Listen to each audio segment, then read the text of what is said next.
let me read you a statement from Adam Smith that is I guess it's kind of defined who I am as a politician. I read Adam Smith's Wealth of Nations years and years back. I'm a CPA by profession, so I'm interested in economics and stuff. But he says, little else is required to carry a state to the highest degree of opulence from the lowest barbarism, but peace, easy taxes, and a tolerable administration of justice. And a lot of people are familiar with that, but then he goes on and says, all the rest being brought about by the natural course of things. And this is Adam Smith, the natural course of things. And then he says, all governments which thwart this natural course, which force things into another channel, or which endeavor to arrest the progress of society at a particular point, are unnatural, and to support themselves are obliged to oppressive and tyrannical measures. So, a couple of cases in point. I've got the guidebook here for Moab. I was talking a little bit earlier. Some people are familiar with Moab. Lots of places to ride down there. It's kind of outdoor recreation hub for Utah, or has been in the past. Yet they decided we don't like ATVs.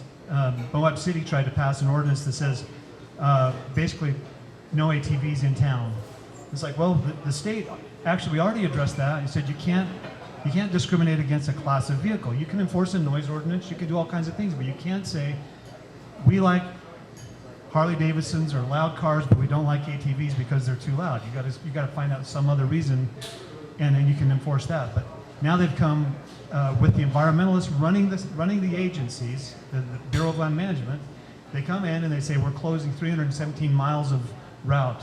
A third of the trails in Moab they're closing.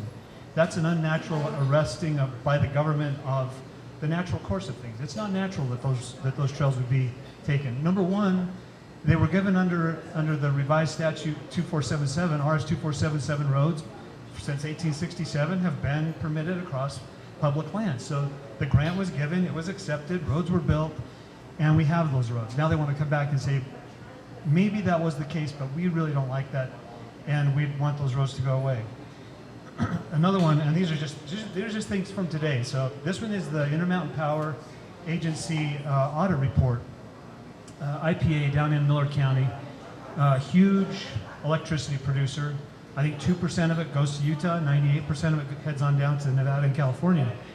And what I like businesses. I like IPA. I support businesses that want to produce. I stand by them. They have these controversies because of property taxes. But as I look at this, they were given status as a political subdivision.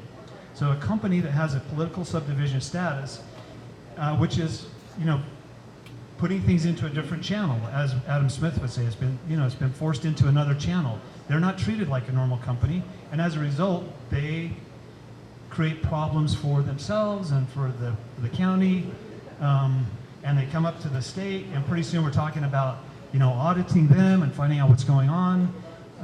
We're auditing Moab City Council or Moab County Council, Grand County Council for things that they've done, and we turn into this system of government that is just, I don't know, it's abuse on one hand and trying to control the abuse on the other. We're so far from the natural course of things that then the question becomes, well, how do we fix that? How do we ever get back to the natural course of things, or do we just pass a bunch more regulations so that we can operate under the environment that we've put ourselves in? And I guess that's coming into the, contemplating this idea of running for governor came about mainly because I got really frustrated. First of all, I got really frustrated as a CPA in Blanding, watching my my clients, businesses diminish and eventually go away.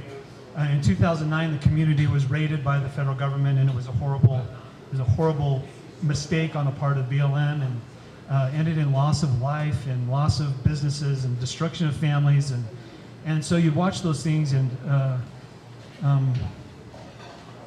it creates some emotion, and that's why I got into government in the first place. Then you get up to the state and you see these other things happening that shouldn't be happening, or not happening that should be happening, just kind of the dysfunction. And then